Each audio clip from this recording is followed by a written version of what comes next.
सम्मेलन का अब समापन समारोह शुरू होने जा रहा है। हमारे समापन समारोह के जितने अतिथिगण हैं वह सब यहाँ पधार चुके हैं। नहीं सर, सबसे पहले हम 22 तक माननीय पद्मश्री मानस बिहारी वर्मा सर को आग्रह करते हैं कि आप मंच पर आए। प्रोफेसर प्रभाकर पाठक गुरु जी नहीं रहा हम मालूम उनके लगा कहाँ समय से संपर्क आग्रह है कि सर आप मंच पर आए। प्रोफेसर प्रभाकर पाठक जी से आग्रह है कि आप मंच पर आए।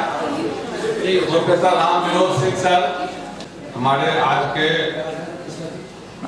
सभी अतिथिगण, चीफ गेस्ट माननीय Manas Bihari Verma, guest of honour professor Prabhakar Pathak, guest of honour professor Ram Vinod Singh, guest of honour professor Ashok Kumar Jha ji मंच पर आ गए हैं। हम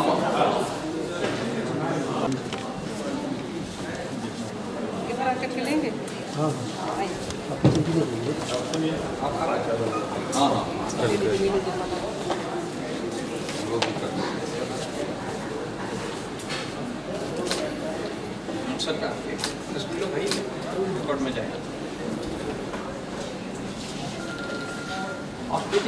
सर इधर भी सर इधर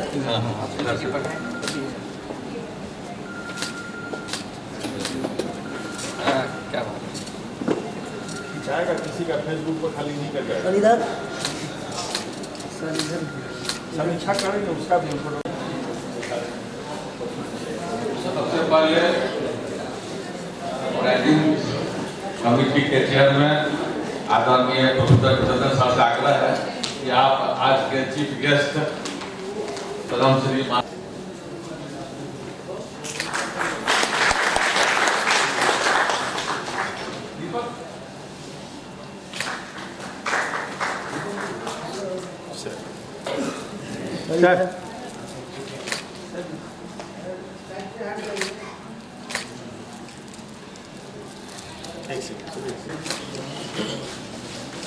प्रोफेसर नरेश्वर यादव जी से आग्रह है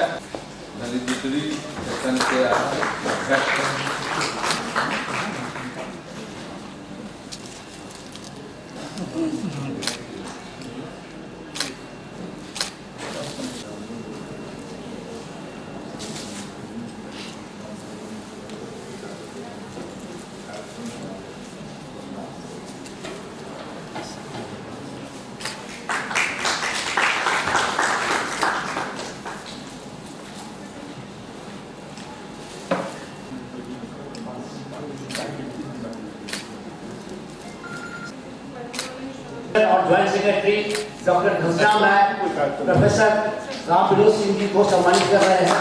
वो जाने वाले प्रतिष्ठित शिक्षाविद है और उनका सम्मान के द्वारा किया जा रहा है।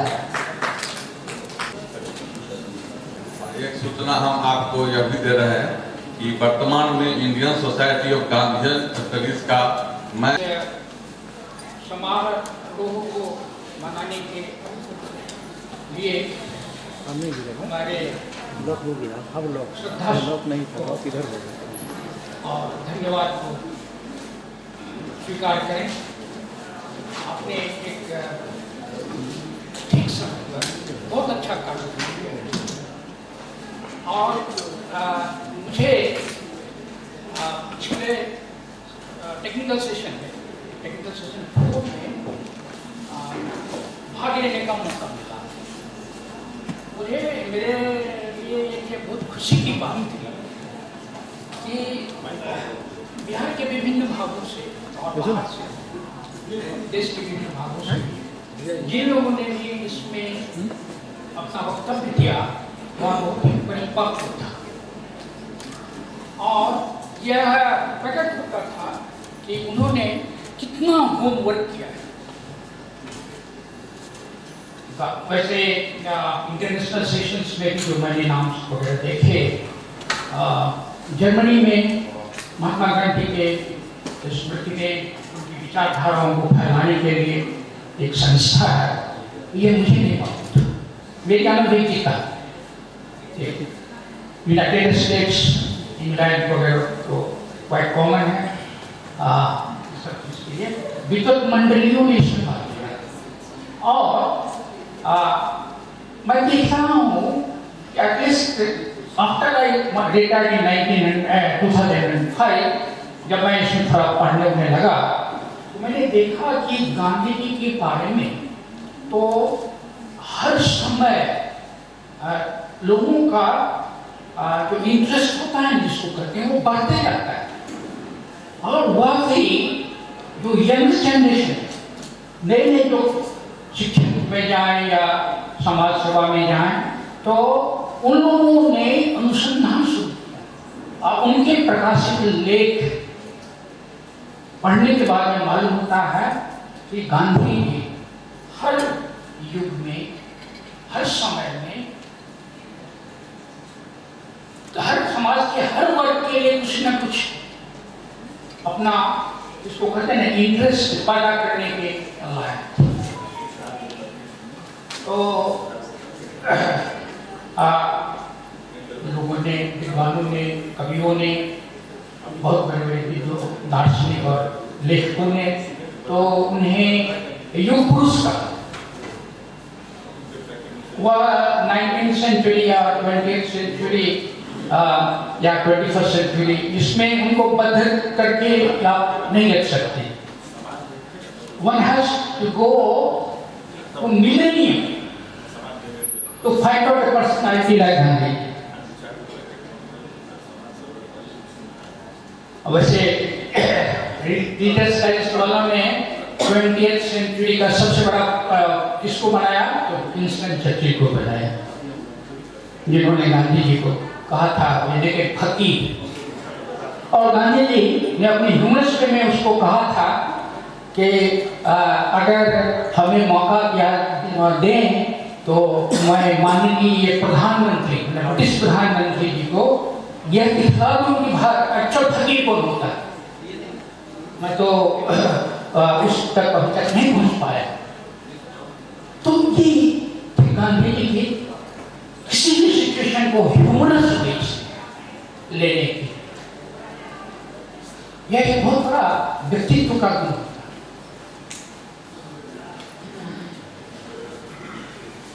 उनके बारे में जब अब कोई इतिहास के पुरुष थे, ऐतिहासिक पुरुष थे, पहली बार जिसको अपने सीरियसली इनको मैंने जर्नलिस्ट लोगों ने 1921 के बाद लेना शुरू किया। लेते थे जो news item from south Africa, news item from England और ये सब चीज तो चलती रहती थी, उसमें गांधी जी का नाम आया करता था।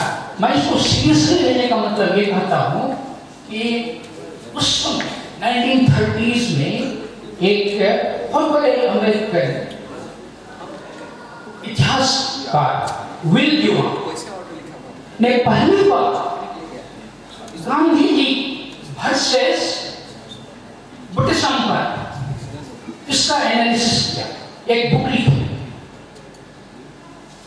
और उसमें उन्होंने विल ड्यूरांट ने, इतिहासज्ञ ने यह एनालाइज किया कि ब्रिटेन ने इंग्लैंड पर, ब्रिटेन ने भारत पर कितने अन्यायपूर्ण कार्य किए, उसका लेखा दिया और गांधी जी को उस अन्याय के खिलाफ आवाज उठाने के लिए, संघर्ष करने के लिए पहली बार लाया।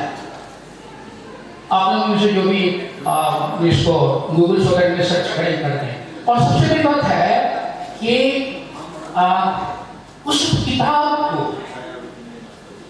पाकिस्तान के, जिसको कहते हैं विदेश मंत्रालय की लाइब्रेरी में रखा है और उन्होंने हाल ही में उसको हाईलाइट करके चैप्टर्स को इंटरनेट पर डाल दिया। तो यह विल ड्यूरांट और उसने उस चैप्टर के बाद लिखा है now it is for you to judge, readers to judge, कि गांधी जी का जो आंदोलन है वह कितना समयानुकूल और न्यायिक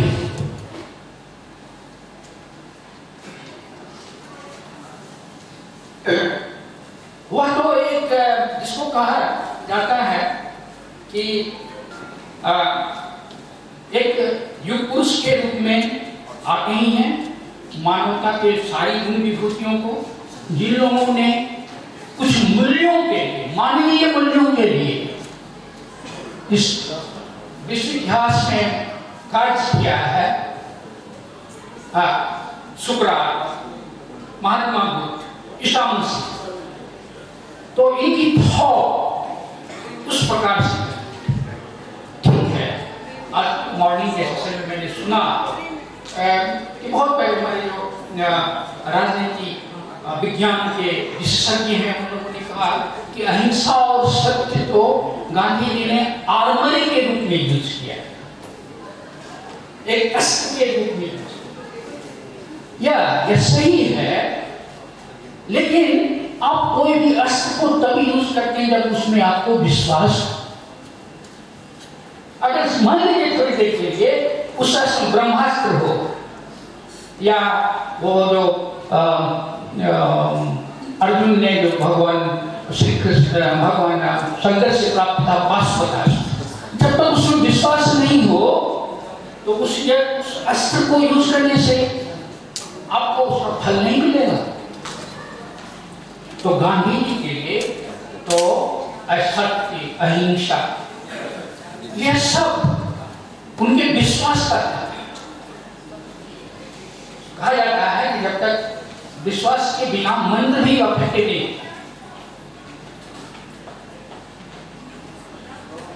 किसी भी रचना के लिए, किसी भी कार्य के लिए, जब तक आप उसमें अपना हार्ट एंड सोल, जिसको कहते हैं, हार्ट तो पहली बात है, सबसे बड़ी चीज है, उसके बाद अंतरात्मा। तो गांधी जी ने वह निकाला और लिखा है अपने माय एक्सपेरिमेंट्स विद ट्रूथ से लेकर के, जो तो बहुत एक प्रोलिफिक राइटर के थे, हर सप्ताह लिखते थे, हरिजन सबक से लेकर के तक जो और इंडिया, यंग इंडिया कैटेगरी जो पब्लिकेशन निकलती है, उसके हर इश्यू को तो आप देखिए। लुईस ने इसमें व्यक्त किया है कि अराउंड 1941-42 जो हमारे क्विट इंडिया मूवमेंट के ठीक 3 महीना पहले वो लैंड कर गया वर्धा आश्रम में। वह उसने लिखा है कि गांधी जी ने जब सुबह उनसे वार्ता करने के लिए थे तो गए उनके रूम में, गांधी जी यहाँ बैठते थे, जहाँ लुईस तो 1 सप्ताह रहे थे उनके साथ। तो गांधी जी ने कहा कि जस्ट मैं फिनिश कर रहा हूँ यंग इंडिया के लिए आर्टिकल, और उसके लगभग 1 पखवाड़ा के अंदर ही जो उस टाइम में जो Congress, all India Congress committee AICC की बैठक होने वाली थी, जिसमें विचार का प्रथम मुद्दा ये था कि कैबिनेट मिशन जो ब्रिटिश सरकार ने भेजा था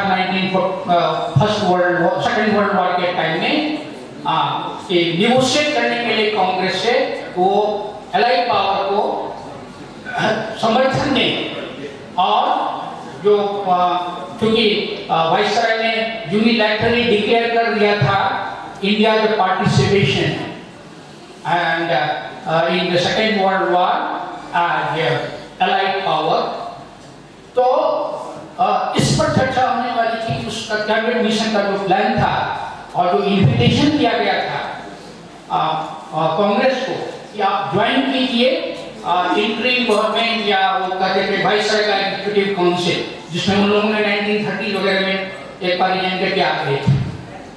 तो उस पर चर्चा होने वाली थी, और वो गांधी जी ने उसमें कहा था कि मैं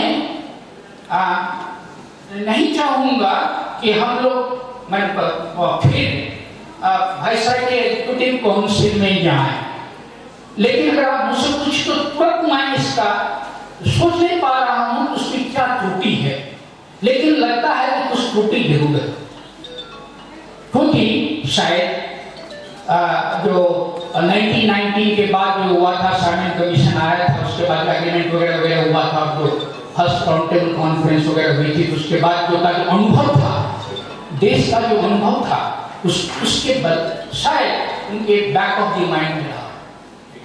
कभी कभी हमारा जो अनुभव होता है वह हमारे बहुत सी कामों को मैंने इफेक्ट करता है, हमारी भावनाओं को, हमारी थिंकिंग प्रोसेस को, जिसको कहते हैं ना कि वह ये कर देता है।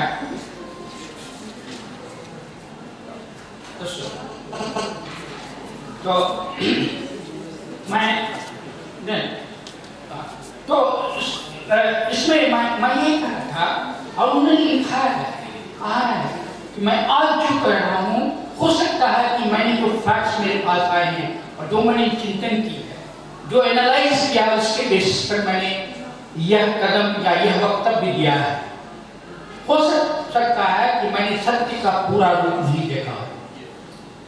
इसके बाद अगर मैं कुछ कहता हूँ जो अभी जो मैंने डिसीजन लिया है या जो कर रहा हूँ उसके विपरीत में आए, तो मेरे लेटर ऑन जो व्यूज हैं उसको मेरा व्यू मानना है। तो बतलाइए इतिहास में ऐसा कौन पुरुष होगा जो इतना फ्रैंकली, इतना ओपनली अपना वक्तव्य, जिसको आज की दुनिया में कहते हैं ट्रांसपेरेंसी, हर काम में ट्रांसपेरेंसी। जब से वो पब्लिक लाइफ में आए तब से उनके जितने एक्शंस हुए हैं, उनके जितने वक्तव्य हुए हैं, जिन मुद्दों को उन्होंने लिखा है, उन्होंने सोचा है, वह ट्रांसपेरेंसी। जरा थोड़ी देर के लिए हम कंपेयर कर लें जिस समय में हम लोग अभी रहते हैं और उस समय के जो नैतिक स्तर थे, तो हमें शायद इसका आभास हो जाएगा कि कितना बड़ा गल्फ है, हम कितने दूर आ गए हैं उन आदर्शों से, उन मूल्यों से, उन स्वभाव, उनका कार्यकलापों से हम कितनी दूर आ गए।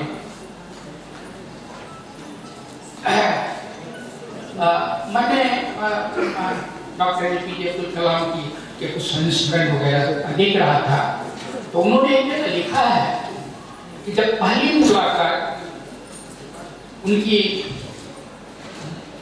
साउथ अफ्रीकन प्रेसिडेंट मंडेला से हुई, तो मंडेला साहब ने उनको कहा कि you have sent to us you had sent to us Mohandas Karamchand Gandhi, bar at law, and we return to you Mahatma Gandhi. तो यह जरूर है। अच्छा, एक चीज हमें बताया जाए सभापति महोदय, मुझे कितना समय है उसी के अनुसार। सर आप स्वतंत्र हैं, चीफ गेस्ट हैं, आप चीफ गेस्ट हैं, आप स्वतंत्र हैं।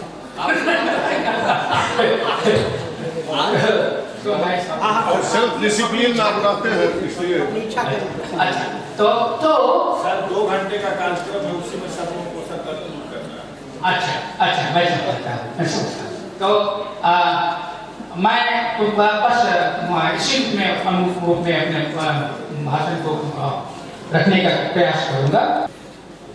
माननीय विधायक सभा का बहुत बहुत धन्यवाद। अब मैं प्रोफेसर रामविनोद सिंह सर को आमंत्रित करता कि वो आए और अपने विचार रखें। Professor Ramvinod.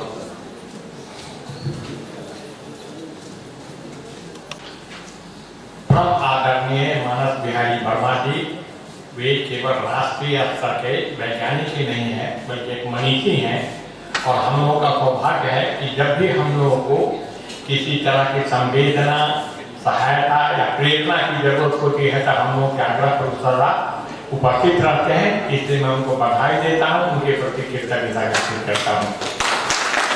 Political science department को और जितेंद्र जी को भी बधाई देता हूँ कि समय समय पर वो ऐसे रिलीजन टॉपिक पर सेमिनार, सिंपोजियम और डिस्कशन कराते रहते हैं जो टेक्स्ट से तो बाहर है लेकिन ऐसे सर्वथा समीचीन है। और इस दृष्टिकोण से जो लोग भी बैठे हुए हैं सभी लोगों का मैं स्वागत करता हूँ। अब प्रश्न की विषय है कि वर्तमान संदर्भ में गांधी दर्शन क्यों रिलीजन है, क्या समय बदल गया। 1948 में मरते हैं, 1869 में जन्म होता है, इंग्लैंड में पढ़ते हैं लॉ की डिग्री, मेन उनका शुरुआती दौर में साउथ अफ्रीका में उनका क्रियाकलाप होता है, सत्याग्रह तरह तरह का आंदोलन करते हैं और अपने जीवन की बहुत सी धारणाओं को, दर्शन को जो सोचते थे उसका जमीन स्तर पर वे व्यवहार करते हैं। इसके गांधी एक केवल थिंकर नहीं थे, गांधी एक केवल आदर्शवादी नहीं थे, गांधी एक केवल थ्योरिटिस्ट नहीं थे, बल्कि गांधी प्रयोगदर्शी थे। वे हर चीज का प्रयोग करते थे, व्यवहारिक धरातल पर उसको टेस्ट करते थे और टेस्ट के बाद यदि उनको लगता था कि सही है तब वो जमाना रखते थे। 1915 में जब साउथ अफ्रीका से आते हैं वे गोपाल कृष्ण गोखले को अपना गुरु मानते थे। गोपाल कृष्ण गोखले ने कहा कि तुम 2 साल तक चुप रहो, इस देश की राजनीति समाज नीति का तुम अध्ययन करो, विषय परिस्थिति को जानो, उसके बाद ही तुमको बोलने का अधिकार होगा। यूं कहिए तो गांधी उसके पहले 15 के बाद से सक्रिय रहे, लेकिन गांधी को हिंदुस्तान के लोग और खास के बिहार के लोग प्रोमिनेंटली 1917 में जान पाए चंपारण सत्याग्रह के कारण। यद्यपि कि कांग्रेस की स्थापना 1885 में हो गई थी, एक से एक टॉप इंटेलेक्चुअल उसके अध्यक्ष हो चुके थे, कॉन्फ्रेंसेस होते थे, डिस्कशन का काम होता था और कांग्रेस की स्थापना देश को आजाद करने के लिए नहीं हुई थी बल्कि अंग्रेजों और भारतवासियों के बीच में एक लिंक हो, एक समझे कि लायदा का काम करे, कांग्रेस की स्थापना हुई थी। लेकिन 1917 में हिंदुस्तान की राजनीति में चंपारण सत्याग्रह एक पहला प्रयोग था और गांधी ने जनता के नब्ज को टटोलने की कोशिश की, जनता की भावना को समझने की कोशिश की और उसके आधार पर उन्होंने अपना आचरण किया। और 1947 के बाद कांग्रेस के इतिहास में एक टर्निंग पॉइंट आता है, क्योंकि कांग्रेस का संगठन और कांग्रेस का सम्मेलन हिंदुस्तान के बड़े बड़े शहरों में साल भर 2 साल पर हुआ करते थे। लेकिन 1917 के बाद गांधी ने कहा कि केवल शहरों में रहने वाले टॉप बैरिस्टर, वकील और प्रोफेसर के माध्यम से इस देश को आजाद नहीं किया जा सकता है। जिस देश के लोगों के दिल और दिमाग में यह धारणा घर कर गई है कि जिसके राज्य में सुरदास नहीं होता है उसके हाथ से देश को आजाद कराना संभव नहीं है।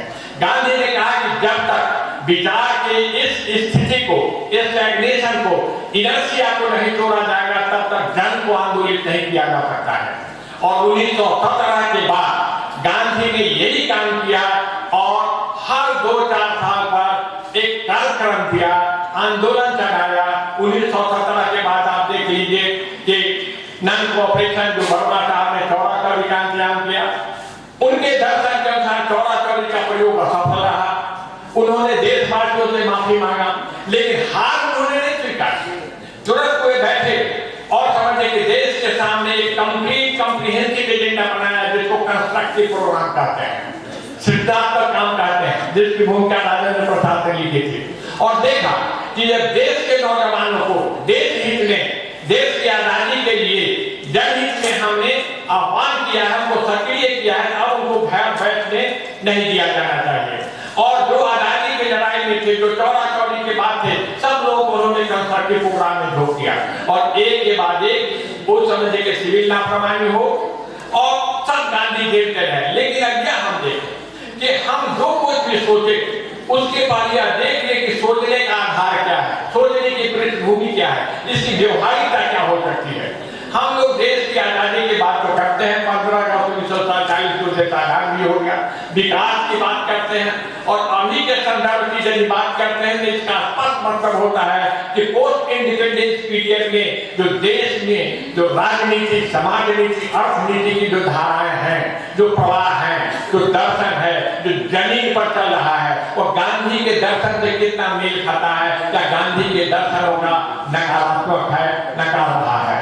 इस दृष्टिकोण से देखें तो गांधी ने स्पष्ट कहा कि धरती माता में सभी इंसान की जरूरतों को पूर्ति करने की क्षमता है, जरूरतों को पूर्ति करने की क्षमता है, लेकिन धरती माता के पास किसी के लोभ लालच के लिए कुछ नहीं है। इसका मतलब है कि पहली बार उन्होंने नीड और ग्रीड में अंतर किया। हमारी नीड हो सकती है रोटी खाने की, लेकिन मोटर कार हमारी नीड वर्तमान समय में नहीं हो सकते, जैसे कि पाश्चात्य शास्त्रों ने तरह तरह से इसकी व्याख्या की है। और गांधी ने कहा, गांधी ने कभी गरीबी का, साधनहीनता का, पूंजी या तकनीक का रोना नहीं उठाया। 1947 के बाद दुर्भाग्य से हमारे देश के सभी नेता हो दो तरह से विधवा विलाप करते हैं कि मेरे पास पूंजी नहीं है, मेरे पास टेक्नोलॉजी नहीं है, क्योंकि सभी लोग जो पॉलिसी फॉर्मुलेट करने वाले थे उनके ऊपर यूरोप के विकास का नक्शा या यूरोप के विकास का भूत सवार था। उन्होंने देखा कि हम जो नए तरीके से सोचेंगे उसे क्या फायदा है। यूरोप ने किया है, कुछ मामले में रसायन ने दूसरे मॉडल से किया। दुनिया में दो ही तीन मॉडल उस समय चल रहा था, एक पूंजीवादी मॉडल, एक समझिए कि सोशलिस्ट कम्युनिस्ट मॉडल जो 1917 में रूस में और 1949 में चीन में लागू हुआ। गांधी आने के बाद विकास का एक तीसरा मॉडल भी चला, जिसको गांधीवाद तो नहीं लेकिन गांधीयन इकोनॉमिक कह सकते हैं। गांधीयन इकोनॉमिक का मतलब हुआ कि गांधी ने कहा कि देश काल परिस्थिति में अपने हुनर के आधार पर, अपने श्रम शक्ति के आधार पर, अपने अवेलेबल रिसोर्सेज के आधार पर जनहित में और राष्ट्र हित में विकास की क्या नीति हो सकती है। इसलिए गांधी ने यह कहा, इकोनॉमिक्स के विद्यार्थी जानते होंगे कि इकोनॉमिक्स का कार्डिनल प्रिंसिपल हो, वह चीन जैसा आज के दिन में संपन्न हो या दुनिया के पूंजीवादी देशों का एकमात्र नेता अमेरिका हो, दुनिया के किसी भी देश में इकोनॉमिक्स का कार्डिनल प्रिंसिपल की रिसोर्सेज आर लिमिटेड, साधन की सीमितता है, वांट आर अनलिमिटेड। हमारी समस्या की उत्पत्ति कैसे होती है इस पर मैं कहना चाहता हूँ। जब साधन सीमित है, हमारी आवश्यकता अनंत है, अपॉर्चुनिटी लगता है कि दोनों में कंट्राडिक्शन है। सीमित साधनों के आधार पर अनंत आवश्यकताओं की पूर्ति नहीं हो सकती है। यही आदमी के विवेक की जरूरत है, यही आदमी के इंपीरियल अनुभव की जरूरत है, ज्ञान की जरूरत है, व्यवहारिक दर्शन की जरूरत है। पढ़ते हैं जब सारा देश मुंह पर पट्टी बांध के घर में बंधा हुआ रहा, हिंदुस्तान में कॉर्पोरेट हाउसेस का प्रॉफिट 35% बढ़ा। 35% हिंदुस्तान के कॉर्पोरेट हाउसेस का प्रॉफिट बढ़ा, तो सरकार क्या काम है। तीसरा है नैतिक विहीन व्यापार। हिंदुस्तान के व्यापार को सब जानते हैं कि देश में संकट होगा, कालाबाजारी, पैदल मार्केट हो जाएगा। चौथा है चरित्र विहीन ज्ञान।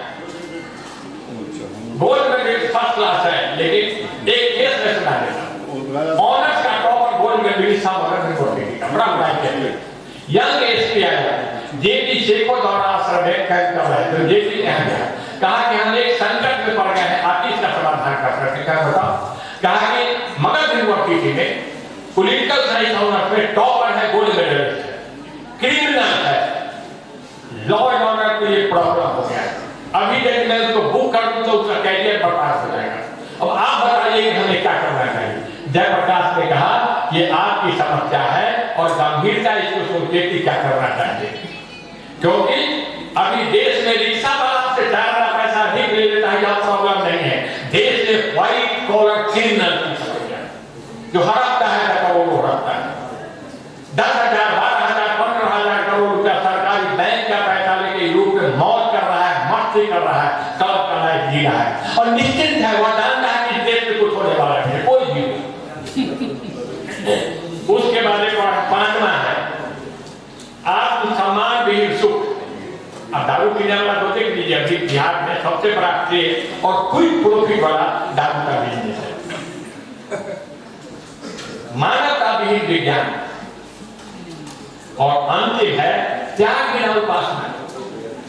आप यहाँ से मैंने अनुभव क्या है, नहीं क्या कि जिस साल दरभंगे में बाढ़ अधिक आती है, दरभंगा से इंजीनियर लोग पांव पैदल जल लेके बाबा को देवघर चढ़ाने अभी जाते हैं। बात आया नहीं उनकी ब्लैक मनी की कमाई हुई नहीं कि अपने दरबार में उनको जल चढ़ाने जाएंगे।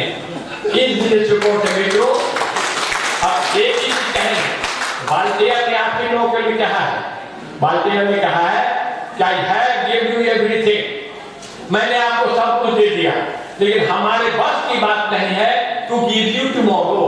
कल आपका क्या होगा ये हमारे वक्त में नहीं है। आपको अपने ताकत से, अपने पौरुष से, अपने मर्दानगी से कल का रास्ता खोलना होगा ताकि अपने पैरों पर खड़ा हो। और मैं जितेंद्र नारायण और मिनिस्टर जी को तहे दिल से आशीर्वाद देता हूँ। मैं तो रिटायर्ड आदमी हूँ और आईके गुजरात प्राइम मिनिस्टर से जब प्रश्न उठा का विदेश क्यों नहीं जाते हैं तो उन्होंने कहा कि भाई मैं भोज खाने को तो तैयार हूँ, कहीं से लौटा तो आगे ऐसे ऐसे होकर जैसी प्रतीक्षा करते रहते हैं जितेंद्र जी को लाख लाख धन्यवाद मैं देता हूँ। विशेष अतिथि ललित नारायण मिथिला विश्वविद्यालय के डीन आदरणीय प्रोफेसर अशोक कुमार झा सर को आमंत्रित करते हैं। आदरणीय मंच पर बैठे मानस बिहारी वर्मा जी, राम विनोद बाबू, doctor Prabhakar Pathak ji, professor Jitendra Prasad Singh, doctor मुनीश्वर यादव, मुकुल बिहारी वर्मा जी, घनश्याम राय, सुरतिधारी बाबू, अनिल बाबू, जय कुमार जी, सभागार में बैठे छात्र छात्राएं और इस विभाग के कर्मचारी, शिक्षक, आप सबों के भीतर बैठे हुए आत्मा रूपी परमात्मा को मेरा नमस्कार स्वीकार।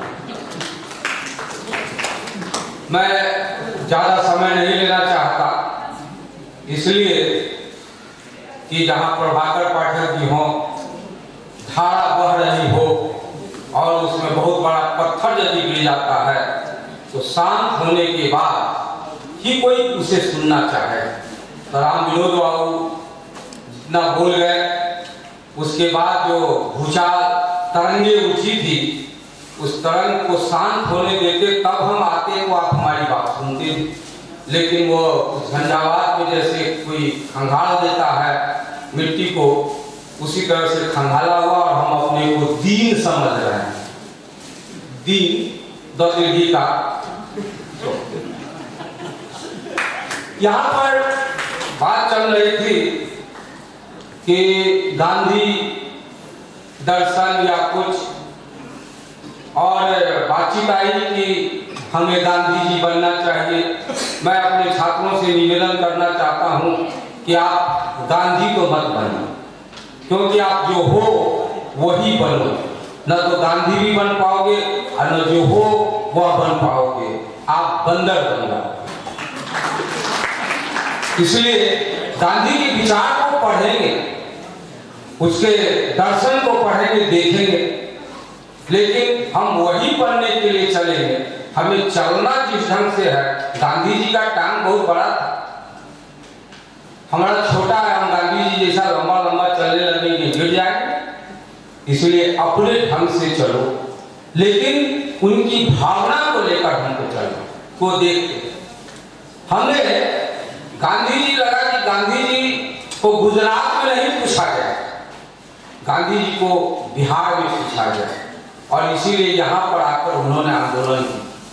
बिहार के लोग गांधी जी को जानते थे कि इसमें पोटेंसी है और सारे बिहारियों ने उन्हें अपने मैग्नेटिज्म वो दिया, जिस कारण से वो चुंबकत्व उसमें आया। बड़ा पतला लीन थीन थे, लेकिन उसके बाद भी वो सबको आकर्षित कर। आकर्षित कौन करता है? चुंबक नहीं, चुंबक आकर्षित नहीं करता, आकर्षित करता है जिसमें भारीपन है। यदि चुंबक हो और लोहा यहाँ पर हो, उसके नजदीक में लाया जाता है तो लोहा उसे खींच लेता है, चुंबक नहीं, चुंबक हल्का करता है। इसलिए गांधी जी में हम लोगों ने वो ताकत दी थी जिस कारण से वो सारे लोगों को आकर्षित कर। गांधी जी आदेश नहीं देते, गांधी जी उपदेश किया करते कि अपने से करते थे। और मुझे लगा कि गांधी जी को जब मारा गया, हत्या की गई, उस समय गांधी जी ने मारा, उस संजोग है तो उसका नाम गॉडसे। और गांधी जी ने कहा, जब गोली लगी तो गॉड से, भगवान से ने कहा, गॉड से, हे राम। वहां पर भी त्याग, समर्पण उसके किए किया। मुझे इसी गति से जाना। और मुझे एक बात याद आ रही है कि पटेल को मालूम था कि गांधी जी को मारा जाएगा, तो उन्होंने गांधी जी से कहा कि मैं आपको जेल सुरक्षा देना चाहता हूं। गांधी जी ने कहा कि मुझे जेल सुरक्षा की आवश्यकता नहीं है, और वो सुरक्षा नहीं दी। उन्होंने नेहरू जी से जाकर कहा कि वो सुरक्षा नहीं ले रहा। कहा कि कौन उनसे कहने के लिए जाएगा, छोड़। गांधी जी कहे थे कि आप उसकी सुरक्षा, मुझे सुरक्षा नहीं चाहिए, लेकिन आप पटेल गृह मंत्री जी थे, आपने उनकी सुरक्षा क्यों नहीं की? आपको तो लगाना चाहिए। तो गांधी जी कहे कि जो हमारा यही गति है जाने का, हम उस गति से जाएंगे, लेकिन सुरक्षा। आज देखिए, गांधी जी सारे लोगों की चिंता करते हैं। गांधी जी को हम क्यों मानते हैं? गांधी जी अभी राम विनोद बाबू चर्चा कर रहे थे, तो उसमें कहा कि ये फोटो, चश्मा, स्वच्छता, इसमें ये चीज कि फोटो वहां पर आकृति बन जाती है। जरा सा दो गोला ऐसे देते कि गांधी जी आ जाते। क्यों? क्योंकि 20% के बारे में वो नहीं सोचते। गांधी जी 80% लोगों के बारे में सोचते। और हम बुद्धि चर्मन जितना कर ले, बातें यहाँ पर मंच पर आकर जितना भी कर ले, लेकिन देश को चला कौन रहा है? देश को चला रहा है वह किसान, जिसे कोई गांधी जी के असली फॉलोअर वही, कि कोई फर्क नहीं पड़ रहा है कि पेट्रोल का दाम क्या हो गया, ये क्या हो गया। वो अपना लगा हुआ है कि हमको भोजन कराना। यहाँ पर 80% लोगों का भोजन कैसे होगा? हम उपजाएंगे नहीं तो फिर वो खाएगा। वो जिसको गाड़ी से जाना है, वो चबाना है, वो चबाएगा। दारू पीना है, पिएगा, लेकिन भोजन कैसे करेगा, इसकी चिंता कौन कर रहा है? तो यहाँ का जय जवान जय किसान, हमारे छात्र भी जो है वो भी कम ये नहीं कि वो भी देख रहे हैं कि हम लोग क्या कर रहे हैं, क्या नहीं कर रहे हैं, उसके बाद भी वो हम लोग को सही चले जा रहे हैं। मैं इतना ही कहकर अपने शब्दों पर विराम देता हूँ, इसलिए कि प्रभाकर जी का सुनने के लिए, प्रभाकर जी किसी की सुनते नहीं है, वो सुनाते, और उस सुनने में भी बड़ा मजा आता है। इसीलिए मैं उनका सुनने के लिए ये अपनी बातों को विराम देता हूँ। और यहाँ का गांधी, एक बात छूट गई, यहाँ का भी बिहार में भी दरभंगा के गांधी, दरभंगा का गांधी यदि कोई है तो वो हमारे मंच पर बैठे हुए हैं, मानस बिहारी वर्मा।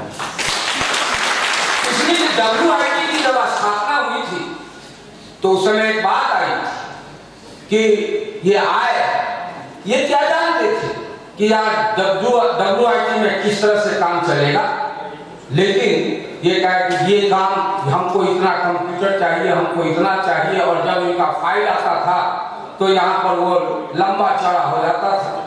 मैंने उस समय भी सीनेट के हॉल में इनसे कहा था कि मानस बिहारी बाबू, आप धान की खेती देखे होइएगा, धान का खेती जो होता उसका बिचड़ा दूसरे खेत में लगता तो फसल ज्यादा आता, आप दूसरे जगह जाते तो ज्यादा कुछ होती, आप तो अपने ही खेत में लगे, इसलिए हम आपकी सम्मान नहीं कर पाए। लेकिन गांधी का रूप पूरा मानस बिहारी वर्मा जी में है, और मानस बिहारी जी गांधी के रूप में हमको दिखाई पड़ रहे हैं।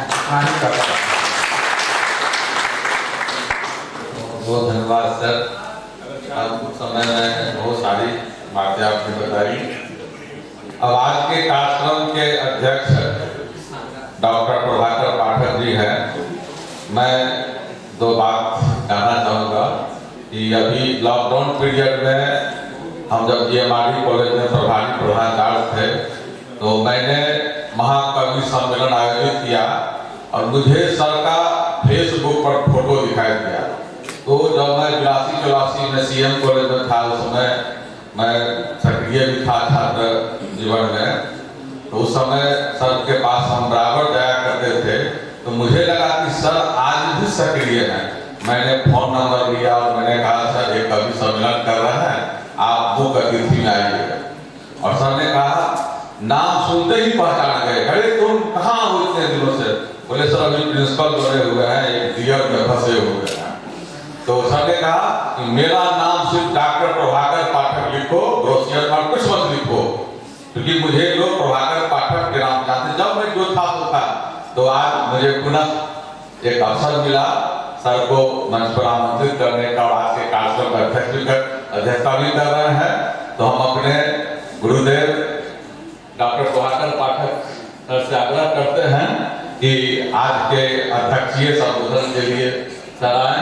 और मानस बिहारी वर्मा जी को नाम हम लोग वर्षों से सुनते रहे हैं, और पहली बार हम फेस टू फेस हुए हैं। और थोड़ा सा क्योंकि मैं जहाँ था और 4 फरवरी को मैं यहाँ योगदान दिया हूँ विश्वविद्यालय राजनीति विज्ञान विभाग में, और एक मिथिला विश्वविद्यालय का सबसे रिमोट कॉलेज कहा जाता है और अंडमान निकोबार भी कहा जाता है। उस कॉलेज में मैं 18 साल शिक्षक रहा, 3 साल प्रभारी प्रधानाचार्य रहा, और एकाएक मैं विश्वविद्यालय राजनीति विज्ञान विभाग में बड़े बड़े बुद्धिजीवियों और स्कॉलर के बीच में आ गया हूँ। तो मैं प्रयास करूंगा कि जल्द से जल्द मैं उस परिस्थिति के अनुकूल अपने को उठा लूँ। इसलिए अगर कुछ कमी हमारे इस संचालन में यही हो तो आप लोग मांग करेंगे, और हम अपने गुरुदेव डॉक्टर प्रभाकर पाठक जी को आमंत्रित करते हैं। सर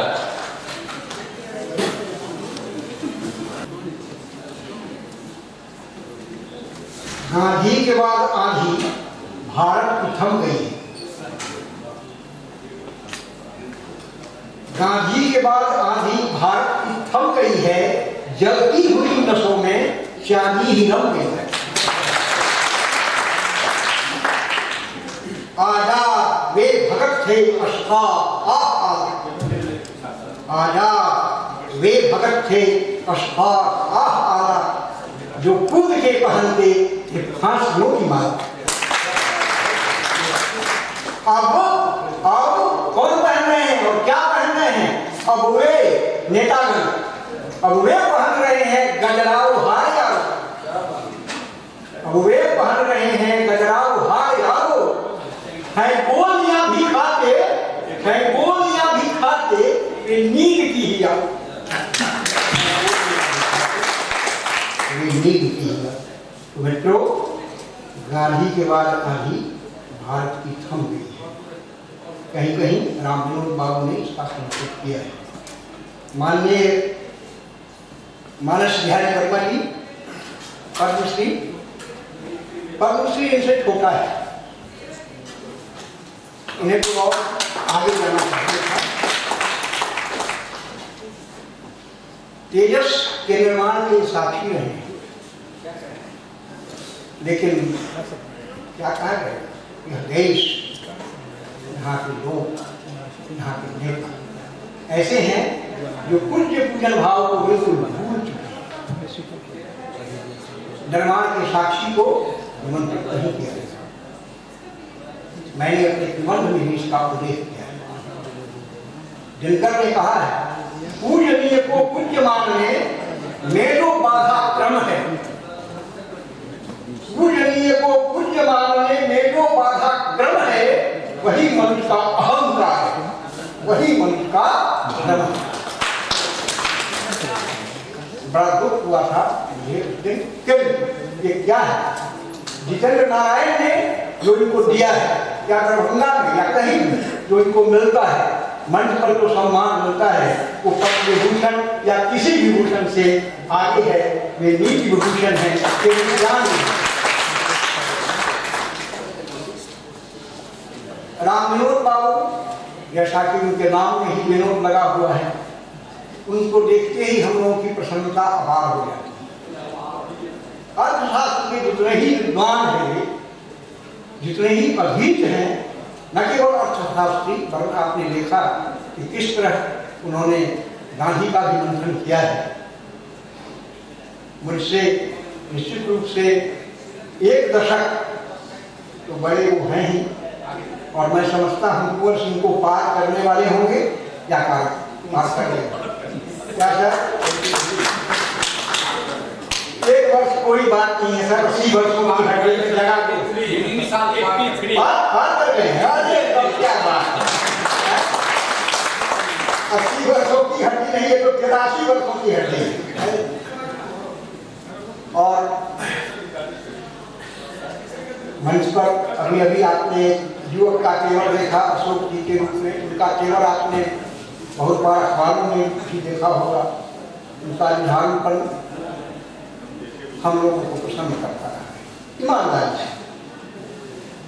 राजनीति विज्ञान विभाग की बात समेत कर कह देता हूँ कि अभी तो यह व्यवहार अग्निधर्म लग गया है। अग्निधर्म, अग्नि में 3 गुण होते हैं और चौथा गुण धारिता होती है। जितेंद्र नारायण दाहकता है अग्नि, भुवनेश्वर यादव पाचकता है अग्नि, और घनश्याम जी जो आए हैं विभाग में वे प्रकाशकता है अग्नि। तो यह विभाग अभी अग्निधर्म है। दाहकता की बात यह है कि जब तक आप अग्नि को छेड़ेंगे नहीं वो दाहक नहीं होगा, वो जलाएगा। लेकिन जितेंद्र नारायण को छेड़ कर देखिए, छेड़ कर देखिए, कोई बात विवाद उठा कर देखिए, तो ये अग्नि की दाहकता। मुनेश्वर जी पचा भी लेते हैं, पाचकता पका भी लेते हैं और परोस भी लेते हैं बढ़िया।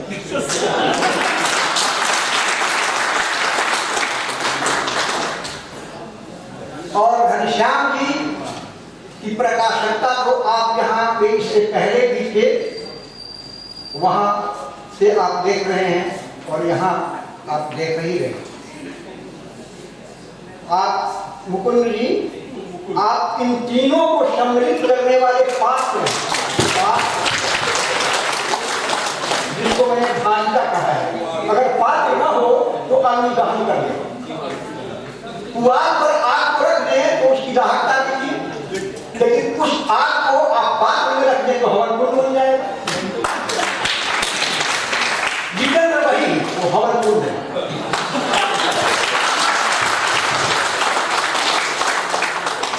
उसमें जितना भविष्य आप दीजिएगा उतना ही आपका मंगल होगा। और मुझपर की परोसने की कला को मैं कल से ही देख रहा हूं। परिया रेगी रगनयम किचीन तरुणी सुजा, वह चितवन और एक यही बस बहुत सुजा। बड़ी बड़ी आंखें तो बहुत सारी युवतियों को होती हैं, लेकिन उन बड़ी बड़ी आंखों से उस तरह देखना कि कोई वशीभूत हो जाए, यह और ही बात है। तभी ऐसा नहीं करता। यह ईश्वर की कला है, यह ईश्वर की कला है। मित्रों, यह विभाग की बात हुई, औपचारिकता हुई। अब मैं थोड़ा विषय की ओर परिवर्तित होऊंगा।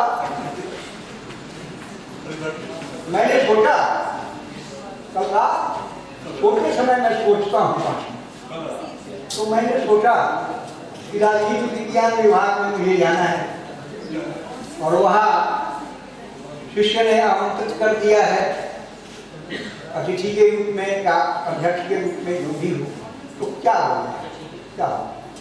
क्योंकि माफ करना मित्रों, आवृत्ति सुनते सुनते कान पक गए, क्षमा करना।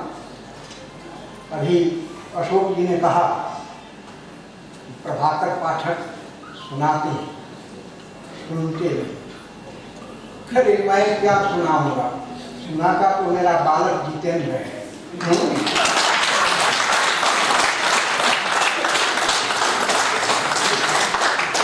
और मैं यह ऐसे नहीं कह रहा हूं आपकी तालियों के लिए, जितेंद्र को सम्मान देने के लिए।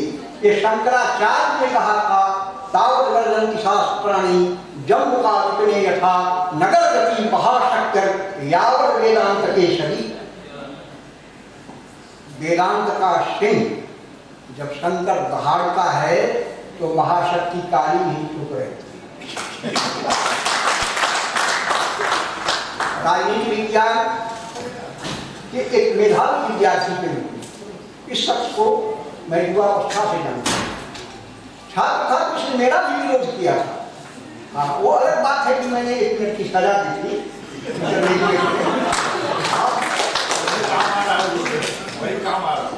लेकिन इसने इतने प्रश्न प्रति प्रश्न किए थे कि मैं घबरा गया कि एक इंटरमीडिएट का लड़का मुश्किल से 15-16 वर्षों का इस तरह से प्रश्न प्रति प्रश्न करता जा रहा है। और अशोक जी उस समय भी मैं वही था कि वो सुनाता था, सुनता था और सुनता हूं। मैं सुनता हूं, उसी की मैं सुनता हूं जो सुनाने की क्षमता रखता हूं। तो अभी मैं आप लोगों को एक टास्क दे, मनिताशीन व्यक्तियों को छोड़कर, क्योंकि इसमें मेरे बड़े भाई राम विनोद जी भी हैं, मानस बाबू भी हैं, इन दोनों को छोड़कर अनिल भाई हैं मेरे सामने। इतने जिज्ञासु हैं ये, इनकी जिज्ञासुता का कोई जवाब नहीं। आज जानने की इच्छा, और न केवल राजनीति विज्ञान के संबंध, वरन जो भी इतिहास हो, राजनीति हो, साहित्य हो, साहित्य से तो इनको इतना लगाव रहा है कि मैं आज भी इनका मुरीद। तो इन सुधारी जी हैं, इन कुछ बंधुओं को छोड़कर मैं एक टास्क देता हूं और जितेंद्र और नारायण आप लोगों को भी टास्क देता हूं। गांधी प्रासंगिक है कि अप्रासंगिक, उसको तो आपने छोड़ ही दिया। ये कल मैं कहा कि सोते वक्त सोच रहा था तो 2 व्यक्तियों की छवि हुई, एक मुनीश्वर जी और जितेंद्र नारायण जी, और तीसरी छवि गांधी जी की उंगली। तो लाठी की चर्चा किसी ने नहीं,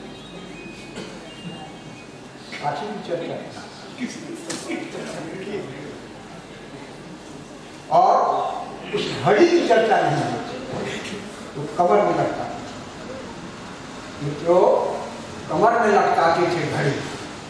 तो घड़ी सिर्फ देखने वाली नहीं होती थी, गाड़ी पहुंचते थे तो पहुंचते थे उस समय पर। अगर कोई सवारी नहीं जाती थी, कोई बुलाने नहीं जाता था तो वे पैदल चले जाते थे और समय पर पहुंचते थे। तो समय का अनुपालन जानते हैं, वैशाली का गणराज्य ध्वंस हो गया इसीलिए।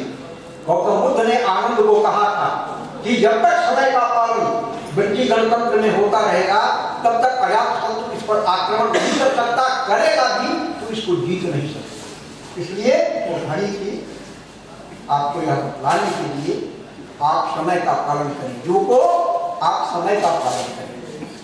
समय लाभ संपाद नहीं, समय पुत्र समचूक, रहीमन चित्त लागी है, समय चूक की हो, समय चूक की। इसलिए आप समय पर गांधी जी की प्रासंगिकता है। आप सोच लीजिए जरा ईमानदारी से अपने भीतर, मैं चुनौती देता हूं कि आप समय का कितना पालन करते हैं। सोचिए, करते हैं आप ना?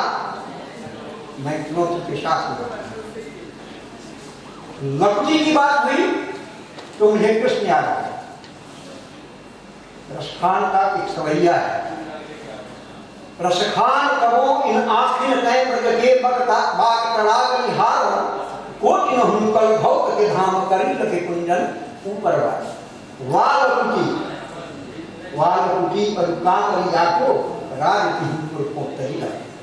उस लकुटी पर कृष्ण के हाथ में जो लकुटी होती थी गाय चराने वाली, उस पर मैं त्रिलोक का राज्य न्यौछावर करता। पंडित जवाहरलाल नेहरू ने पूछा गांधी जी से, बाबू आप तो अहिंसक हैं, फिर राखी क्यों रखती है? महात्मा गांधी का उत्तर वैसा ही था जैसा हम लोगों की शिक्षा पर कविराम विनोद बाबू हंसते हंसते हुए सारी बातों का उत्तर, सारे प्रश्नों का समाधान ढूंढते। गांधी का बड़ा सहज उत्तर था कि तुम्हारे जैसे शरारती लड़कों को दुरुस्त करने के लिए ये राखी मेरे पास है।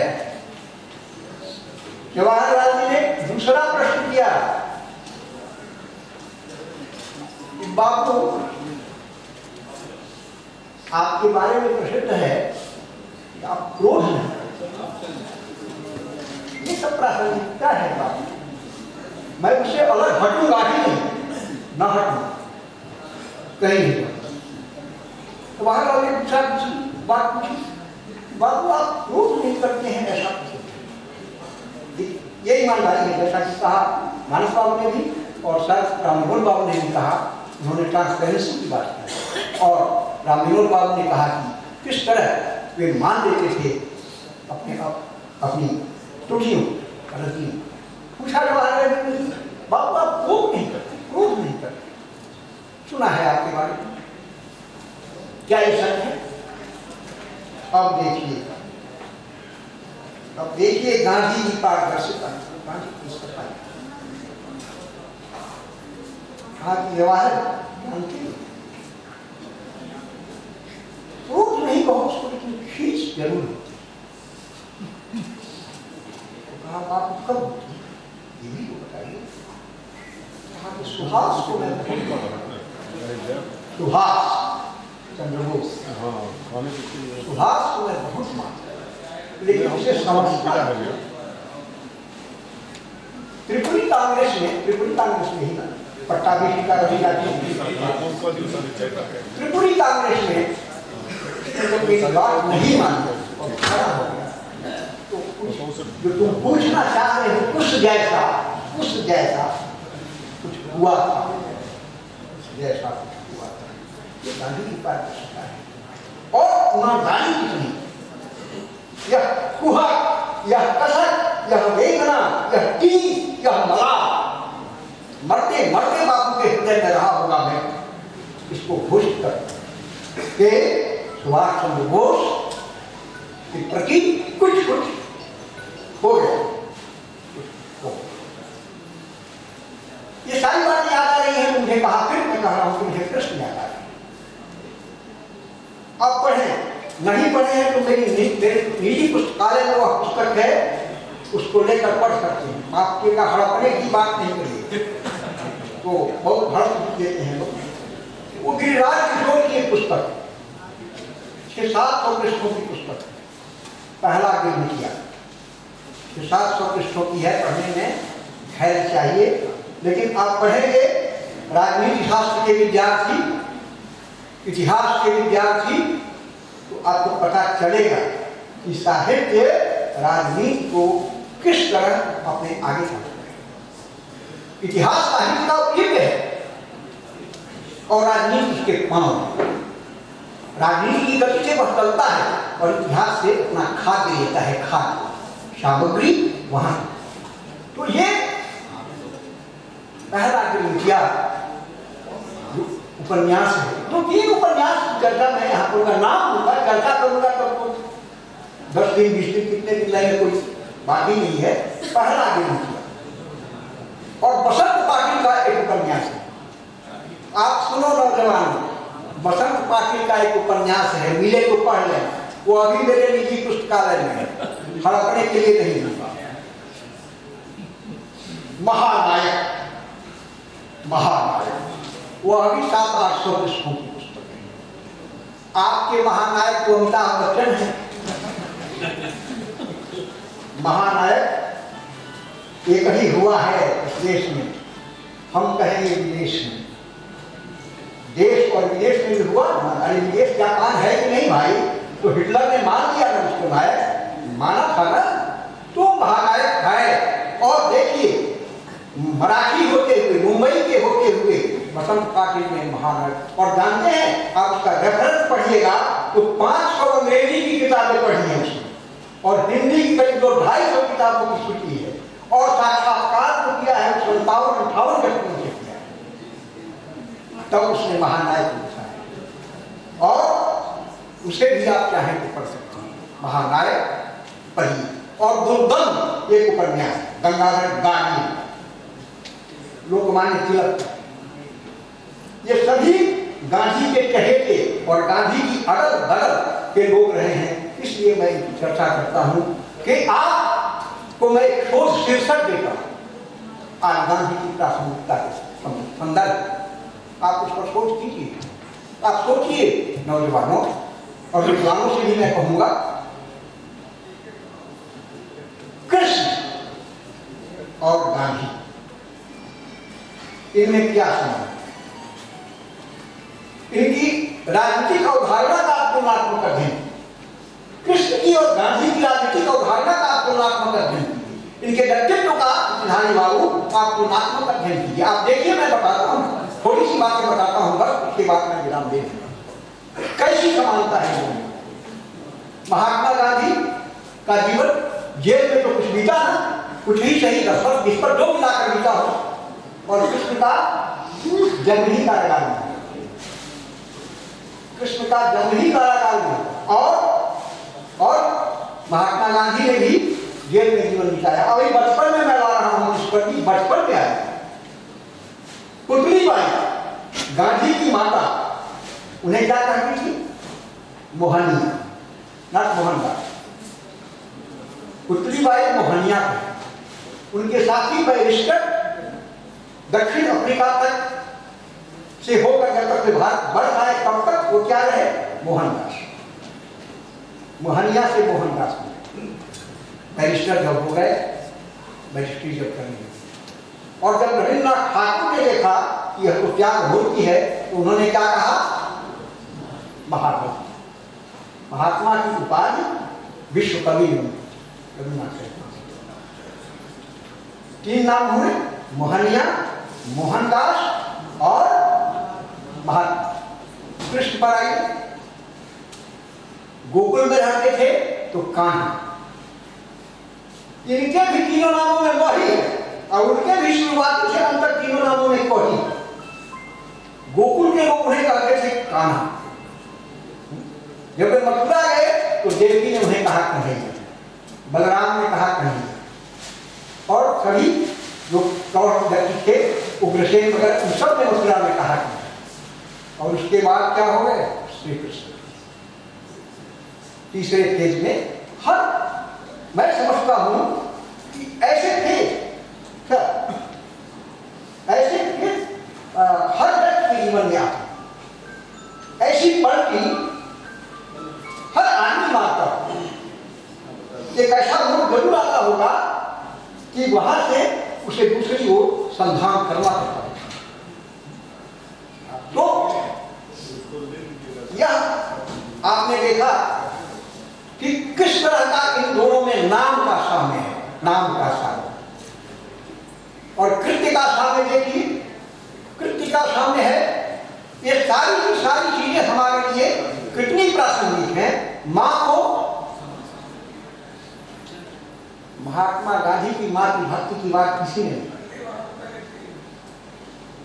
उनकी मां का नाम पुतली बाई था, और उनका नियम था, वैसे महात्मा गांधी को अपनी कोख में धारण नहीं करना हुआ। जीजाबाई ने शिवाजी को जो कोख में धारण किया वो सामान्य कोख नहीं।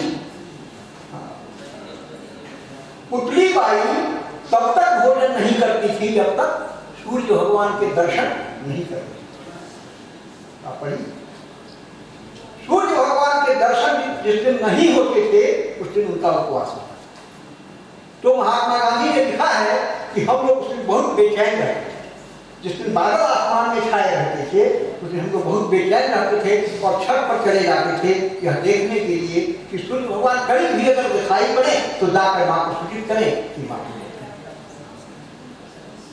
ये उनकी माता। क्या कहेगा? परिवार में आओ यार, दासी, दासी उनकी गुरु थी। राम को किसने बताया? उनकी दासी। उनके परिवार में जो दासी कार्य करती थी, उससे उन्होंने राम शब्द सुना, राम के बारे में पूछा और सीखा। प्रयोग धर्मी गांधी थे। प्रयोग आखिर क्या है? आप एक शेर के बारे में सोचते हैं तो आप सोचते हैं कि शेर आएगा तो हमें खा जाएगा, हमें मार डालेगा। तो आप पहले से ही उसके संबंध में सोचते हैं, जानते हैं कि क्या किया जाए। जब हमारे सामने जो आता है उसके संबंध में जो हम व्यवहार करते हैं उसका नाम है प्रयोग। महात्मा गांधी के सामने जब जो आया जैसा कि सर ने संकेत किया विनोद बाबू ने, जब जो सामने आया उसका सूक्ष्म निरीक्षण किया।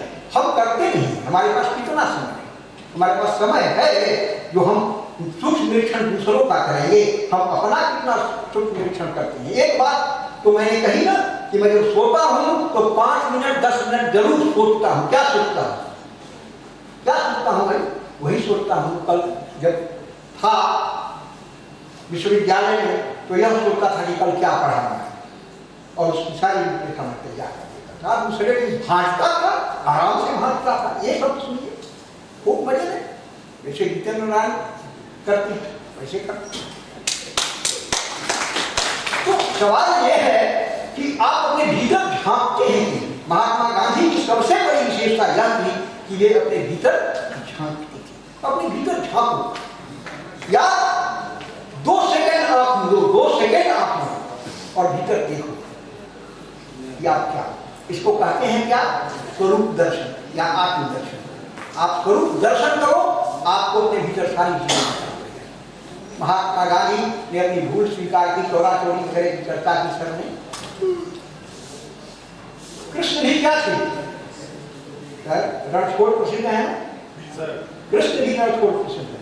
जरासंध ने 17 बार मथुरा पर चढ़ाई की थी और 17वीं बार उनको भार नहीं पड़ा मथुरा छोड़। तो हार महात्मा गांधी ने भी हार मानी थी। कहा ना कि यह पट्टाभिषेक का रवैया हार नहीं, ये हार है। बाकी देश ये क्या है? ये कृष्ण में और गांधी में सामने है कि आप कहिएगा अहिंसक, अहिंसा का उदाहरण दिया गांधी ने। कृष्ण कम अहिंसक थे, उनसे बहुत चरम है। क्या थे, कैसे थे? आप कहिएगा उन्होंने युद्ध करा दिया था, उन्होंने खड़ा कर दिया, एक तरफ 11 खोनी से और आप कहते हैं अहिंसक थे। उन्होंने व्रत लिया ना कि मैं शस्त्र नहीं उठाऊंगा। क्या अरे भाई काम करो यार, काम करो, कृष्ण और गांधी पर काम करो और यह दिखाओ, तब मैं मानूंगा कि हमारी बात का असर हुआ। नहीं तो वो तो है ही है। अरण्य रोदन जंगल में, आपका शिष्य वादा करता है होगा। जंगल में मोर नाचा किसने देखा? होगा। हाँ, तो ये बात है और मुझे खुशी होगी, ये कहना है, मुझे प्रसन्नता होगी कि आप उस पर काम कराएंगे, पुस्तक लिखें, मैं हूं आपके सामने। वो ये देखिए, शस्त्र नहीं उठाए और नहीं उठाए। और जब ये सुनी प्रतिज्ञा उनकी भीष्म पितामह ने, तो कहा कि उठवा के मानो, उठवा के मानो। तो नियम विरुद्ध काम किया भीष्म पितामह ने, नियम विरुद्ध काम। बताइए क्या कही बच्चों, क्या कही? नियम विरुद्ध काम, क्षत कर दिया श्री कृष्ण को। सारथी पर आघात नहीं कर सकते। मैं जितेंद्र नारायण पर आघात कर सकता हूँ, लेकिन मुझ पर ज्यादा नहीं कर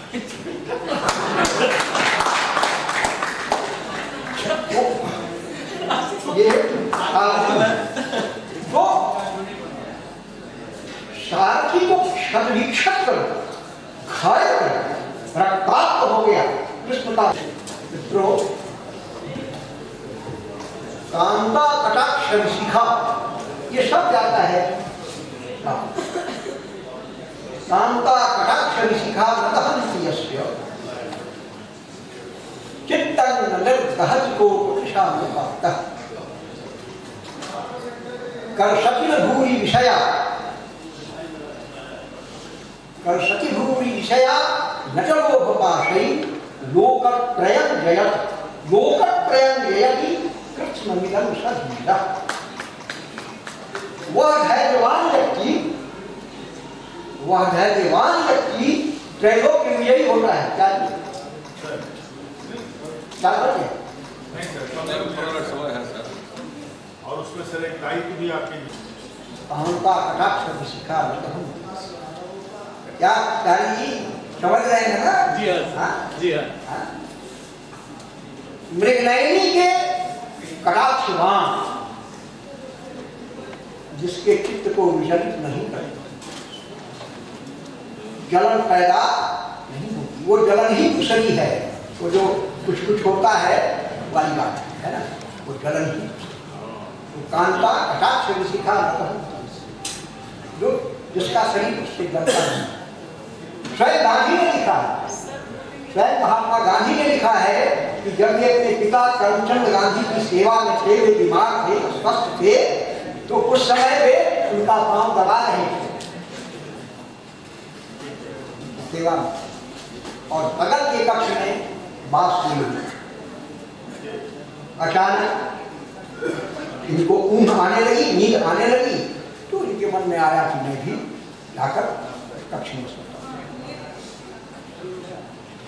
फिर उन्होंने उसके लिए निदान दिया कि अगर ऐसा आवेग आपके भीतर आता है तो उस समय व्यायाम करो, उस समय टहलने लगो, उस समय दूसरे काम करने के लिए अपनी पत्नी, अपनी सहधर्मिणी सेवा में निरत है पिता के, और उस समय आप सोचो कि आप दीन नहीं हो, अशोक जी आप दीन नहीं हैं, कभी दीन सोचिए ही नहीं। वो व्यक्ति दीन है ही नहीं, दीन है ही नहीं, जो सच्चाई को स्वीकार करता है और उसे प्रकाशित करता है और उसका निदान। हाँ भाई निदान है। आप क्यों निर्भय हैं? आप इसलिए निर्भय हैं बिहारी बाबू कि आप इस कक्ष में बैठे हुए हैं और आप सोच रहे हैं कि यहाँ कोई मेरा क्या बिगाड़ेगा, इसलिए आप डर। आप भय को जानते हैं, हर व्यक्ति भय को जानता है, कौन नहीं जानता है? आहार निद्रा है क्यों सामान्य में तक पशुवत मराणाम, इसी पशुत्व से गांधी ऊपर हुए थे, आहार से निद्रा से भय से इसी पशुत्व से ऊपर हुए थे, इसीलिए ये गांधी थे। आँख से देखूंगा मैं सबको मित्र की आँख से देखता हूँ, सभी मेरे हृदय में है। राजनीति गांधी के परिप्रेक्ष्य में नए ढंग से हम लोगों को बताया, जो कल से लेकर के एनुअल सेशन में या आज जो हमारे मुख्य अतिथि या हमारे रामविनोद बाबू ने जो बातें कही और जो सबको लगा कि ये चीज़ें छूट गई थी, उस संदर्भ में नई जानकारी थी, और फिर हम लोग के सामने में टास्क भी दिया है कि आप इन विषयों पर शोध कार्य कराएं। तो अभी हम लोगों को विश्वविद्यालय में लंबे समय रहना है इस सत्र में, इस पर हम सभी लोग ध्यान देंगे। अब हमने एक सूची अध्यक्ष महोदय के द्वारा, विभागाध्यक्ष महोदय के द्वारा दिया गया है कि ये 14 छात्र छात्राओं की सूची है। क्योंकि मैं यहाँ नया हूँ, इसलिए मैं 3-4 लोगों को नाम और चेहरा से पहचानता हूँ, और आज सभी लोगों को मैं पहचान जाऊंगा, तो उन्हें 3-3 लोगों को मुख्य अतिथियों के द्वारा स्वागत किया जाएगा। तो पहला नाम है, छोटी सी बात कहनी थी, ये नाम नहीं है, ये वो लोग हैं जिनकी बदौलत ये पूरा कार्यक्रम संपन्न हुआ है। वो 3-3 बजे रात तक जग के हमारे बच्चों ने काम किया, शिद्दत से किया। मेरी शान भी सुनी है, गुलकार भी सुना है, मैनाज भी हुआ। ये सब झेलने वाले हमारे बच्चे हैं, सामान्य बच्चे नहीं हैं। जिन लोगों ने काम किया, बच्चे भी हैं, कर्मचारी भी हैं, सारी पीड़ा उन लोगों ने झेली है।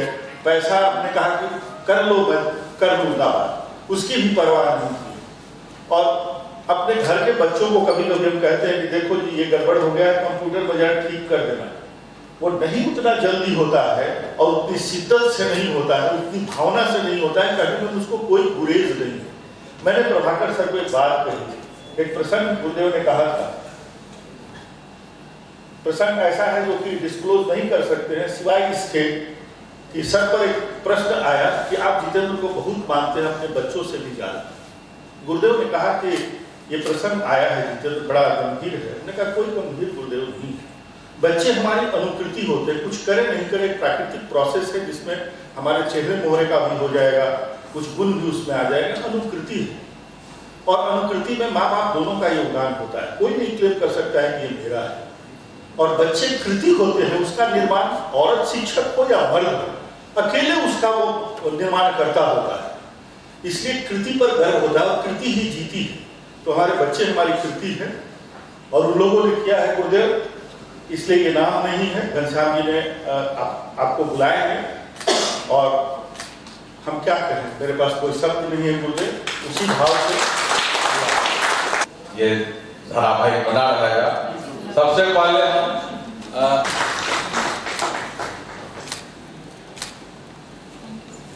अविनाश कुमार काम किए। इधर देखो अब, इधर देखिएगा थोड़ा। साक्षी कुमारी ने आज अपना पेपर भी बहुत अच्छे ढंग से प्रेजेंट किया और ये साबित किया सर के साथ 3 बजे रात तक सारा यही का विद्यार्थी है, अभी सेंट्रल यूनिवर्सिटी का हो गया, स्टेट यूनिवर्सिटी से बाहर निकल गया है।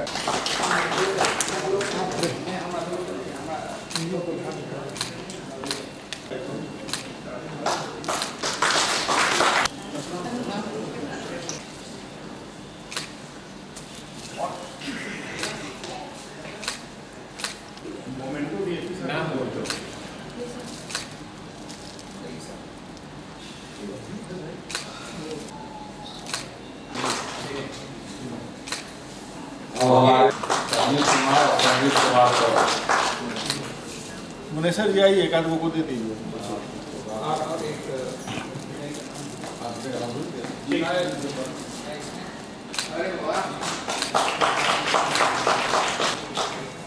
संदीप भाई कौन संदीप भाई का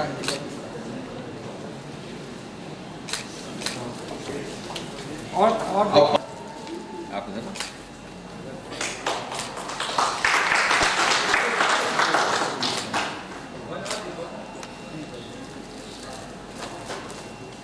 गणेश जी नहीं है,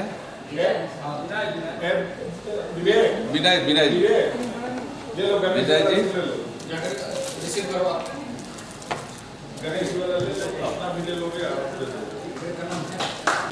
और ज्योति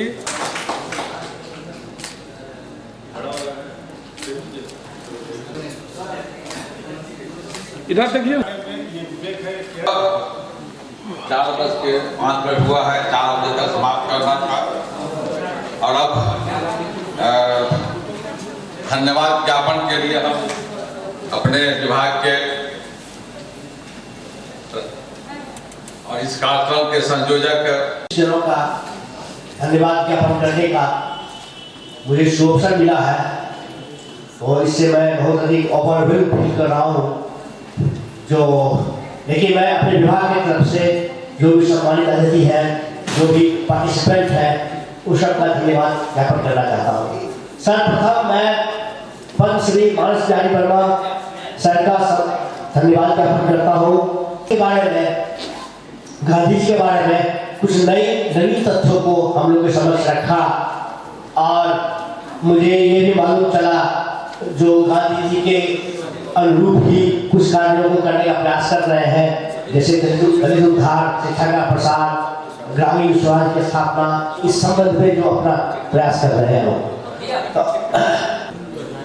इसके उपरांत मैं धन्यवाद ज्ञापन करना चाहता हूँ डॉक्टर अशोक कुमार झा, जो हमारे लीग ऑफ स्टूडेंट्स वेलफेयर है, केमिस्ट्री के विद्वान है और उनसे लंबा एसोसिएशन रहा है। और प्रोफेसर राम विलोक सिंह सर का, वो गांधीवादी चिंतक है, समाजवादी है और उन्होंने अपने तरीके से गांधी जी को देखने का कोशिश किया और उन्होंने बहुत सारी प्रासंगिक बातों का उल्लेख किया। जिन्होंने इस कार्यक्रम की अध्यक्षता की है भेलेरेड्डी सेशन का, उन्होंने बहुत ही सुरुचिपूर्ण ढंग से, बहुत ही बोधगम्य तरीके से, बहुत ही गंभीर बातों को रखा और हम लोगों को का ज्ञानवर्धन किया है। इसके लिए हम उनका आभार प्रकट करते हैं।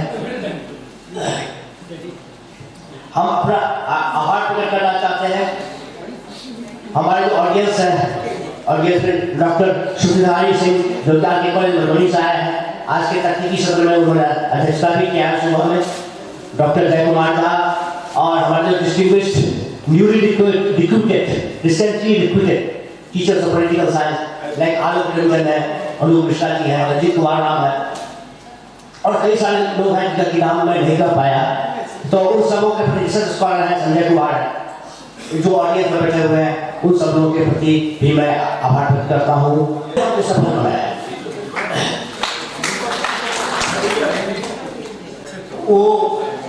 करके हमारी बात को या हमारे जो कार्यकलाप हैं या हमारी जो उपलब्धियां हैं उसको बृहद समाज में पहुंचाते हैं और वहाँ का चीज यहाँ ला करके हम लोग को बताते हैं। इसीलिए ये बहुत ही महत्वपूर्ण कड़ी है। लोकतंत्र में इनको लोकतंत्र का चौथा स्तंभ कहा गया है। कार्यपालिका, विधायिका, न्यायपालिका के बाद प्रेस मीडिया को बहुत ही महत्वपूर्ण स्थान दिया गया है, जिससे सम्मानित किया गया है एक टोकन प्रेस के रूप में। आपने अच्छा काम किया है, लेकिन कुछ 14 गाँव के अलावा भी कई लोगों ने योगदान किया है इस कार्यक्रम को सफल बनाने के लिए। कई छात्र छात्राओं ने योगदान दिया है। हम उनके हमारे इस शैक्षिक कार्यक्रम में शिरकत किया है और उससे हम लोग का हौसला बढ़ा है, उत्साह हुआ है। अंत में मैं अपना धन्यवाद ज्ञापन करना चाहता हूँ अपने ऑर्गेनाइजिंग कमेटी का। हालांकि हम लोग होस्ट हैं, फिर भी जितेंद्र सर है HOD पॉलिटिकल साइंस, उनसे बहुत कुछ सीखने का मौका मिला है, भविष्य में भी सीखने का मौका मिलेगा। उनकी प्रतिबद्धता को हमने देखा है, उन्होंने रात जिस तरह से काम किया है और वो जितना मेहनत अभी भी कर सकते हैं, उससे बहुत कुछ सीखने की जरूरत है और उनके प्रति हम आभार व्यक्त करते हैं। और last but not the least, हमारे जो अभी मंच संचालन कर रहे थे डॉक्टर घनश्याम राय सर, वो इस ऑर्गेनाइजिंग कमेटी के ट्रेजरर हैं और जॉइंट सेक्रेटरी भी है, लेकिन उन्होंने बहुत डायनेमिक आदमी है, इसलिए इस कार्यक्रम को सफल बनाने में बहुत सारी बातें बनाई थी, तो उसमें बहुत बड़ा श्रेय उनका है। जैसे कि रिटायरमेंट में उनका भी बहुत बड़ा योगदान है और इस तरह से हम आप सब लोगों के प्रति आभार व्यक्त करते हैं। भविष्य में भी आप लोगों का प्रेम सहयोग मिलता रहेगा, तो इस तरह के कार्यक्रम होते रहेंगे। Thank you. अब लास्ट में जिन लोगों को प्राइज मिला है अब एक सामूहिक ठीक है, ये मनोज